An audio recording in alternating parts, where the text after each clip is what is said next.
You're listening to Beyond Wellness Radio, bringing you the cutting edge in health, biohacking, and sports performance. Stay up to date and listen anywhere and anytime on your computer, tablet, or smartphone by subscribing on iTunes. Catch your host, Dr. Justin Marcagiani, as he answers your burning health questions as well as interviews from world-renowned guest experts. For more Beyond Wellness Radio, go to beyondwellnessradio.com.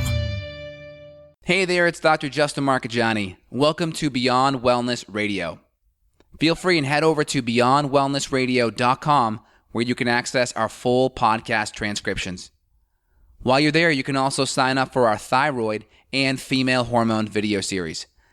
This series goes into the root cause of why your hormones are out of balance. While you're there, you can also schedule a functional medicine consult with Dr. Justin, myself, where we'll dig deeper into the root cause of your health challenges. Feel free and think of sharing this podcast with at least one person. This podcast grows by people sharing it. Sharing is caring. If you can think of one person that can benefit from this information, please feel free and share it. If you're enjoying the podcast, make sure you subscribe on iTunes.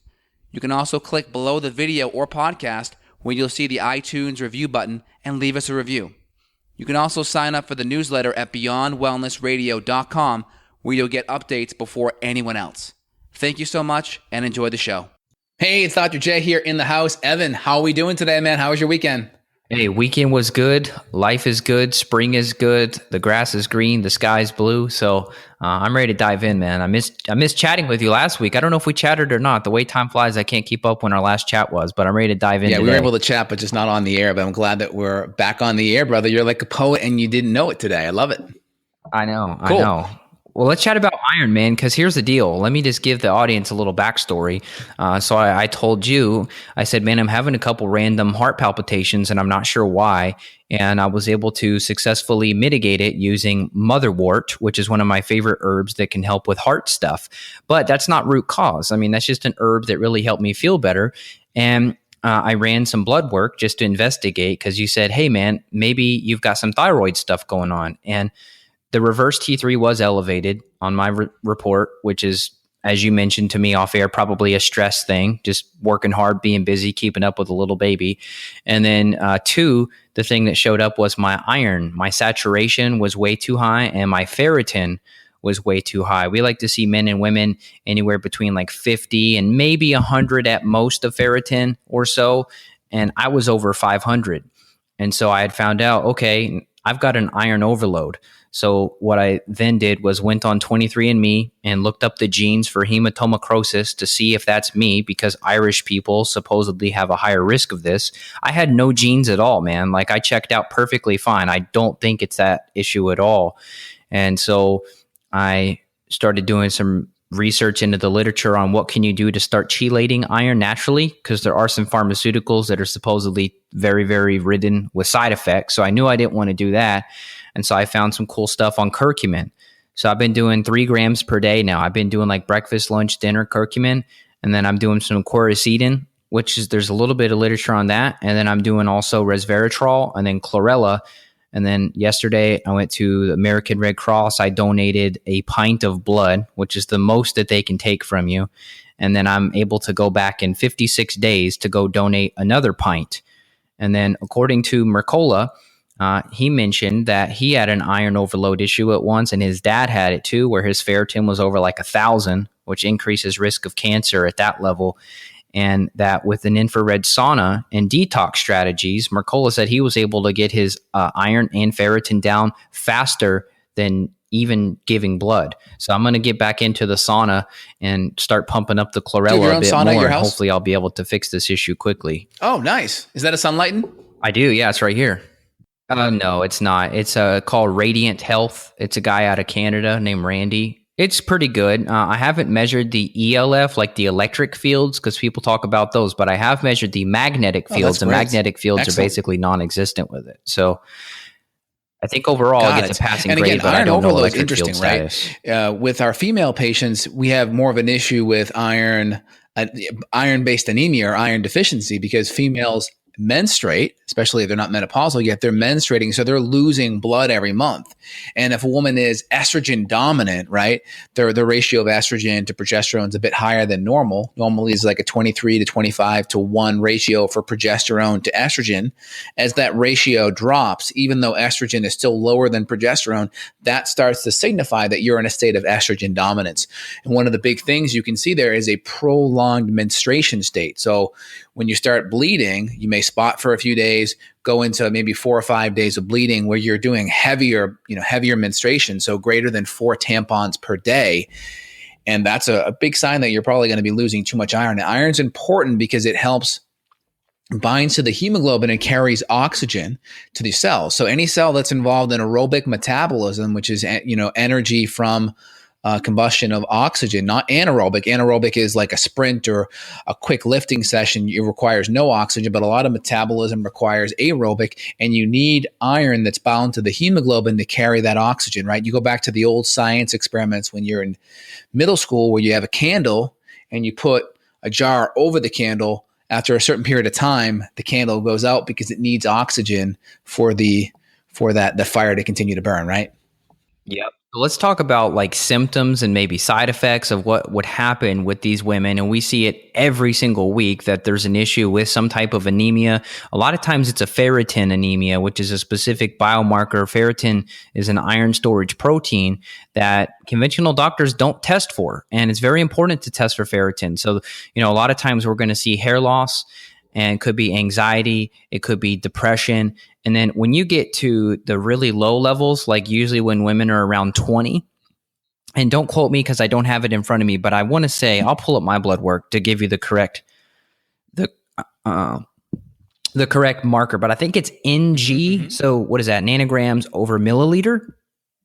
I don't think it's, what is it, deciliter? I don't think it's that. I think it's if you're using your basic test on LabCorp Quest, let me check. Whatever that number is, that's going to be in the correct standard deviation. So if you're at home and you're wanting to test yours out, as a female, we want at least 30. Ideally 50 to 80 is probably the sweet spot. As guys, we don't menstruate, right? So it's easy for that iron to accumulate. I have a history of higher iron as well. So it's important if I try to get my blood, 2 big blood tests drawn a year that they require a lot of vials. Sometimes that can be enough. But like Evan said, sometimes you may have to call up the Red Cross and donate that blood. That's a great way to get those iron levels dropped. Evan also mentioned the sauna and then also the curcumin. And we like the liposomal curcumin because it absorbs a lot better, or at least the curcumin with the black pepper, because that's another great way of lowering your iron. And again, high amounts of iron can increase oxidative stress. So if you're a guy or a menopausal female, you have a chance of higher levels of iron that could easily increase oxidative stress. And I think some of Evan's side effects that he was experiencing the last few weeks could have easily been caused by his higher levels of iron. So one of the things that Evan was mentioned was irregular heart rhythm. And I think some of that improved over the last couple of days since we saw his iron was elevated. We gave him some therapeutic phlebotomy, right? That's just getting your blood drawn for the purpose of nothing else, of, let's say, just getting it drawn because of the benefits of lowering the iron. And we saw some amazing improvements in just that irregular heart rhythm off the bat, right? Yeah, I mean, I told you, like, I'm not joking. Yesterday, I went to the Red Cross yesterday as the time of this recording. I'm not joking. I felt 20% better because I've been having some brain fog too. I've been feeling real spacey, and I've got my labs rerun for the gut. I do not have a candida overgrowth, which was kind of my suspicion. I thought, maybe this is a yeast problem coming back. Because that typically causes brain fog and fatigue, because I was having a little bit of fatigue, a little bit of heart palpitations. No, it was none of that. It wasn't yeast. It was this high ferritin, high iron overload. I'm not joking. I felt 20% better. My head was clear. I had more energy. It was almost like a weight was lifted from my shoulders. So back to the reference range. Yeah. So my levels of ferritin were 548 nanograms over milliliter. And kind of optimal range, as you mentioned, something like a 30 at a minimum, maybe up to like 100 or so. And here's the deal with this iron overload in men. I mean, this causes damage to your liver. Like, you're rusting from the inside out. So I looked up a couple statistics and found that there's 36,000 deaths per year from liver disease. I'm guessing this is in the US, and 6,000 liver transplants. And most of these cases can be affected by excess iron. And it says here, even in the absence of a hemochromatosis genotype. So if you don't have the genetic susceptibility to build up excess iron, if there's other causes, you can still end up with what they call, I call it NAFLD, but non-alcoholic fatty liver disease. And there's a lot of herbs that we can use and that we do use to try to help reverse or mitigate that. Cancers, you mentioned the heart arrhythmias, Graves' disease, supposedly a link there, premature aging, atherosclerosis, insulin resistance, type 2 diabetes. I mean, 100%. There's a couple of markers that you can look for on your comprehensive metabolic panel on your blood test. I mean, you can look at your ALT, which is alanine aminotransferase, ALT for short. And this is an isoenzyme. So the L in ALT, we think of that's for liver. That's looking at the liver. We have the AST, which is the aspartate aminotransferase. That's the aspartate transaminase marker. And the S. Yeah, and the S in that is typically we think of skeletal muscle. And to be clear, so that's another isoenzyme, but we think more skeletal muscle. And the last one is GGT, which is gamma-glutamyltransferase. And that one is going to be kidneys, kind of liver, gallbladder, pancreas. So we look at those isoenzymes. If we see any elevation in that, that could partly be from the oxidative stress of elevated iron, but it could be from alcohol and other things too. So it's not like a binary on-off. You have it, there's an iron issue. It could be other things. Go ahead, Evan. Okay. Yeah, no, that's what I was going to ask you, just to be clear. So when we see an elevation of ALT, AST, or GGT, that's when you can run into problems. So this guy, I think his name pronounced Jerry Koenig. He was the former chairman of Iron Disorder Institute and Hematoma-Crosis Foundation. He says that women with a GGT above 30 have a higher risk of cancer and autoimmune disease. So there is a link between autoimmunity and this iron overload, and that would be indicated by GGT, ALT, AST, and as you mentioned, other reasons too, like infections. So maybe we kind of transition and talk about infections a bit, because if you, maybe on the low iron side, if you have a H. pylori infection and you have no HCl, H. pylori, wouldn't that could be easily driving down your hydrochloric acid levels, anemia? And that could make it harder for you to absorb and ionize your iron for sure. Also, just the inflammation in your gut and like the atrophic gastritis, the thinning of that gut lining and the inflammation in your gut could make it harder for you to absorb a lot of those nutrients too. So it could easily be on the digestive side or on the absorption side, because it's not a guarantee just because you eat it that you're going to absorb it, assimilate it, and utilize it. We also have to make sure those other bottleneck factors are addressed. And also we just have to make sure we're eating it too. If you're a vegetarian or vegan as a guy or a gal, you could easily be low in iron that way too, because there is iron in plants, right? If you look at spinach, it's high in iron, but it's a non-heme based iron. Non-heme based irons tend to not support iron levels in the blood, not serum iron, but like iron, like in ferritin, tend to not move that needle as much. If you look at chlorophyll, right? Chlorophyll is basically, if you look at it, it's got a big magnesium right in the middle of it. All right. It's got a big magnesium molecule right in the middle of it. If you look at animal-based iron, it's got a big iron right in the middle of it. So if you look at animal-based protein, right, it's got a lot of iron right in the middle of it. You look at plant-based chlorophyll, it's got a big magnesium in it. So plant-based doesn't quite move the needle with iron, more with magnesium. Animal-based will move the needle up with iron, and it's much better to absorb with animal-based iron as well. Yeah, well said. And we've tested the vegetarians and vegans, and we'll continue to say, hey, look, it's generally going to create an issue. I had a woman who was a vegan for 10 years. Her ferritin level was in the teens. I want to say it was like maybe 17 or 18. She couldn't catch her breath. She thought she like had a heart attack or something, like she was having heart failure because she was having trouble breathing, and she was losing hair in clumps, especially in the shower. Her fatigue was just insane. She almost was going to quit or have to quit her job because of the level of fatigue. Luckily, we tested ferritin. We started boosting up ferritin.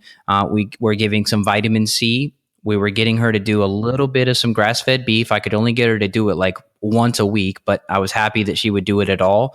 And then also increasing the enzymes and acids to get her to digest those meats better, because she'd been avoiding meat for 10 years because she said she felt sick when she ate meat, which is probably a sign that she had too low stomach acid, so she couldn't digest meat. So, I'll just be a vegan because I feel better without meat. And it's like, no, you can't digest it. That's the problem, not meat. Meat was not the problem. And then we gave her some lactoferrin, and then all of a sudden ferritin went up, and then the hair started regrowing. I think so too, especially if you're a cycling female. So, definitely don't worry about the iron overload. You're going to want to worry about the low levels, and the big factors that are going to drive that are going to be an absorption, digestive, infection, low stomach acid thing, a vegan vegetarian thing, or an estrogen dominant thing where you're having excessive menstruation. Those are going to be the big three causes of why that may happen. And the markers that we look at is, number one, do you have elevated ferritin? I mean, I would say you're going to see in a guys, upwards of 250 to 300 on the high ferritin. You may even see iron serum high, maybe not. You may see iron saturation very high, 50 or 40, 50 and up. You may see your binding proteins on the lower side, UIBC and TIBC south of 250 or on the lower 200s, right?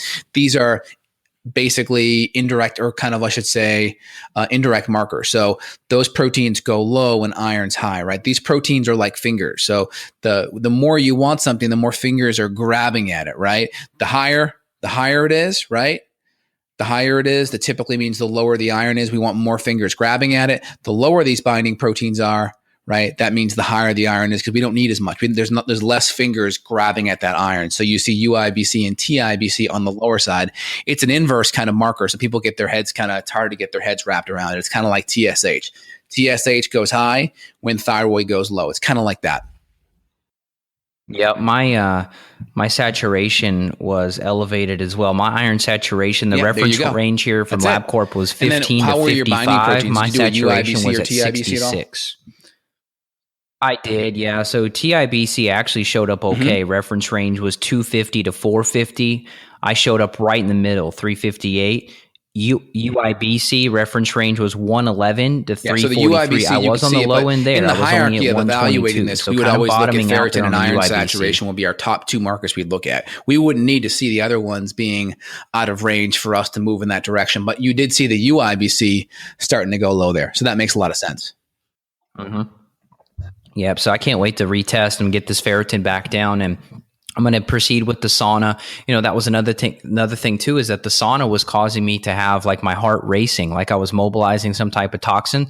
So I had stopped doing the infrared sauna for a bit because I was feeling a bit anxious after it, but I'm going to keep bumping up adrenal support, liver support. And if you have other recommendations of what I should be doing, I'm going to add it in. And hopefully I can make the sauna a regular practice again and try to speed up this whole ferritin. Is going to be your therapeutic phlebotomy. That's going to be the best way to clean that out.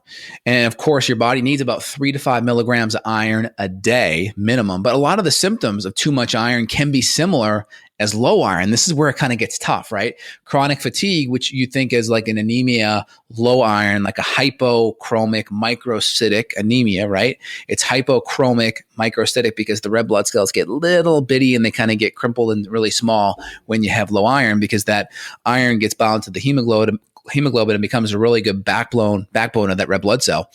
But you can see with the too much iron, right? Chronic fatigue is a symptom of too much iron, but it's also a symptom of low iron too. Joint pain. Mm-hmm. Mm-hmm. Totally. I know. I was tired. Also, man. Hypothyroidism is one. But if you don't have enough iron, 20% more, you need iron to make thyroid hormone, right? Depression, another one. Adrenal function issues is another one. Elevated liver enzymes, like we mentioned, the ALT, AST, GGT are big ones. Joint issues, skin color, right? Your skin can look a little bit more bronze. Right? Another one there. Blood sugar issues, joint pain. So a lot of symptoms that, and this is kind of tough. It's on both sides of the fence. Some of these symptoms you may think that you have low iron with, right? But again, the first thing is if you're a cycling female, you can always lean to the side that it's going to be lower iron, right? And then if you're a guy, do you have a lot of gut issues? If you don't have a lot of gut issues, like a malabsorption or a known IBD or bowel issue, or you're on proton pump inhibitors, or you have an active H. pylori infection, odds are it's probably you're going to be prone to having a high iron issue. So just kind of rule out those things first, check those off. If you check any of those issues off as being a problem, then it could be a low iron issue with the gut issues and the absorption issues for sure. Mm-hmm. Yeah, well, that's why you got to test, not guess. I mean, that's our whole philosophy behind this. So instead of guessing, like what I did for a bit, I thought, what's going on? And you were like, hey, man, let's get your thyroid checked. And I thought, well, I'm gonna look at the iron too while I'm at it. If I'm gonna go get poked, I might as well maximize my blood draw and get as many things run as I can. And I ran a Lyme co-infection thing too, because I told you I had this weird sensation in my head, like somebody was pouring warm water over my brain.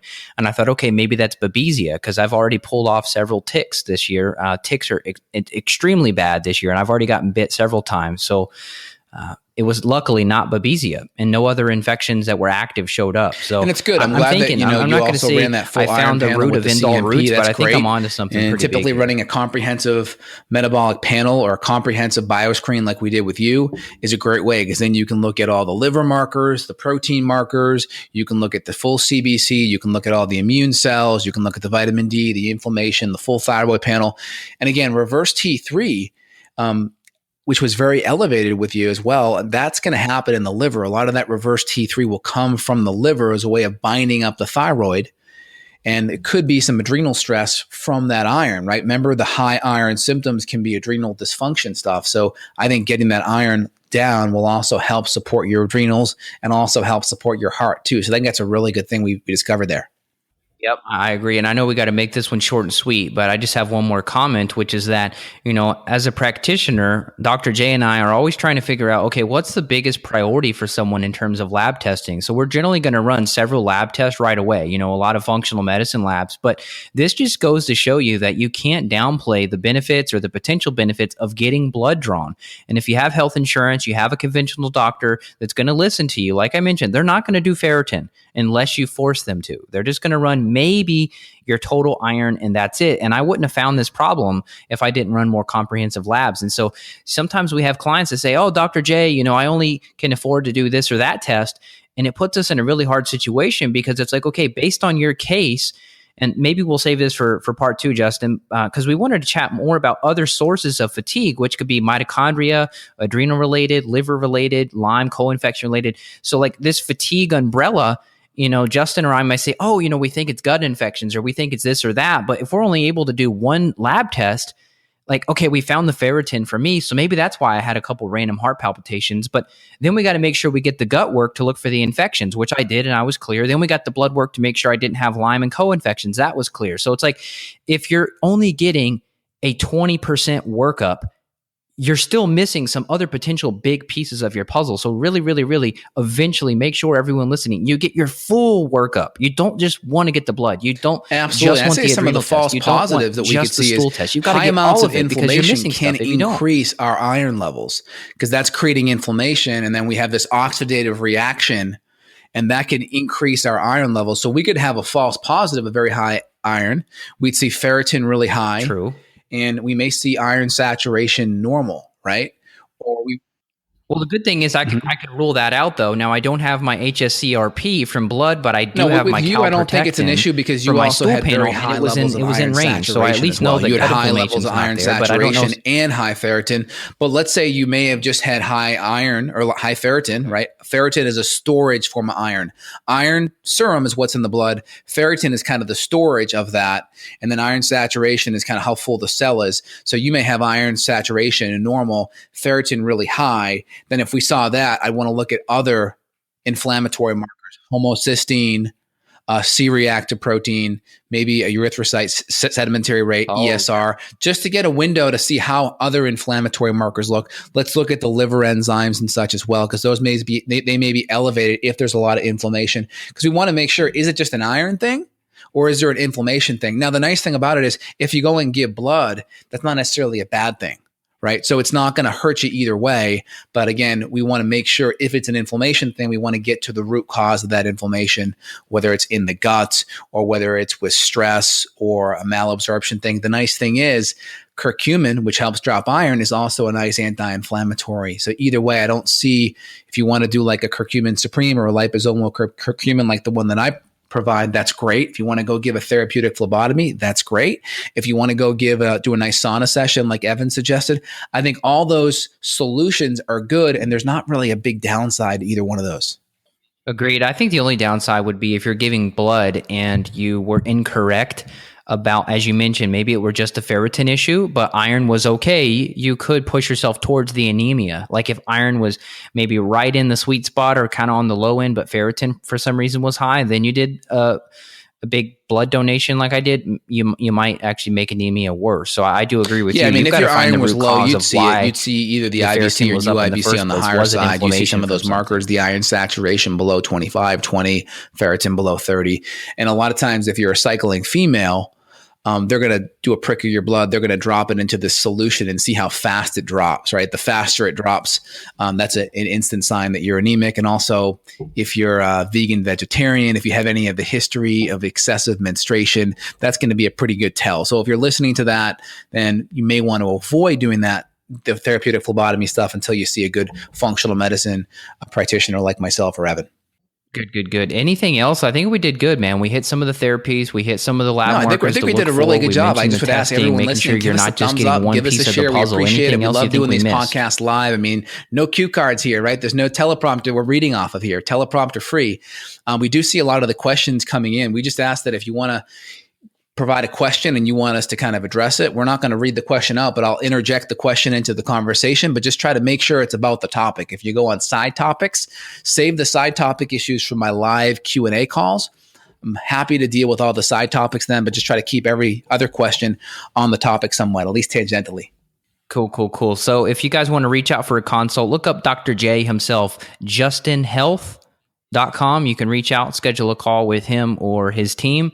If you want to reach out to me, my site, evanbrand.com. We're happy to help. Make sure you're subscribed to the podcast because there are other pieces of content out there that you've probably not heard. And if someone wants to get their blood tested, I have a link to the comprehensive bioscreen. If you go to my site, justinhealth.com/shop, and then click on lab tests, you'll see the comprehensive bioscreen, which will cover all the tests we chatted about today. And I'll put the link below in the YouTube video. So if you want to just grab that and run over to your local Quest now to get it done, that's a great first assessment. I know Evan probably has some similar labs on his site as well. Yep. So just to be clear how that works for Justin. So if you guys are not even a client in his clinic, you can purchase the lab test. His office contacts the lab. They give you a piece of paper. You take that piece of paper. No doctor needed. Dr. J is kind of your man. He replaces the doc. And then you go to your local lab corp. You get the blood draw. And then Justin and his team send you the results in an email. And then if you want to work with them, do it. If you want to just take your labs and review it yourself, then you can do that too. Absolutely. But this is saving you a trip to the GP today here, to try to beg them to run these markers. Next week. And then if you're listening, thyroidresetsummit.com, thyroidresetsummit.com. Click the link below. My summit's coming up this fall. Best thyroid experts in the world. Evan Brand, yours truly, will be there. Myself, I'm also interviewed. So really excited for that. Evan, what a great chat today, man. Hey, you too. Take care. Bye now. Bye. Take care. See ya. Got a question for Dr. J? Go to beyondwellnessradio.com and click the questions button. Then tune in to hear the answer. Also, if you like the show, click below to review us on iTunes. For more Beyond Wellness Radio, go to beyondwellnessradio.com.